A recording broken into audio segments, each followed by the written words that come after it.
खबरों के सिलसिले को आगे बढ़ाते हुए जिक्र होगा ईरानी फौज का, जिन्होंने आबनाए होर्मुज खुली होने का अमरीकी दावा मुस्तरद कर दिया। ईरानी मीडिया के मुताबिक ईरानी फौज ने वाज़ेह ऐलान किया है कि अमरीकी जारियत के खात्मे तक आबनाए होर्मुज नहीं खुलेगी। ईरानी फौज के तर्जुमान ने दो टोक कहा कि जंग खत्म होने तक किसी जहाज या टैंकर को आबनाए होर्मुज से गुजरने की इजाजत नहीं।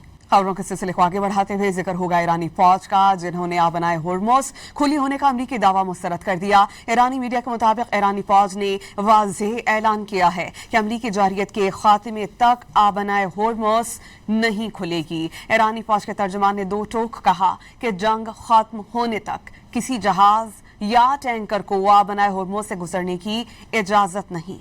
खबरों के सिलसिले को आगे बढ़ाते हुए जिक्र होगा ईरानी फौज का, जिन्होंने आबनाए होर्मुज खुली होने का अमरीकी दावा मुस्तरद कर दिया। ईरानी मीडिया के मुताबिक ईरानी फौज ने वाज़ेह ऐलान किया है कि अमरीकी जारियत के खात्मे तक आबनाए होर्मुज नहीं खुलेगी। ईरानी फौज के तर्जुमान ने दो टोक कहा कि जंग खत्म होने तक किसी जहाज या टैंकर को आबनाए होर्मुज से गुजरने की इजाजत नहीं।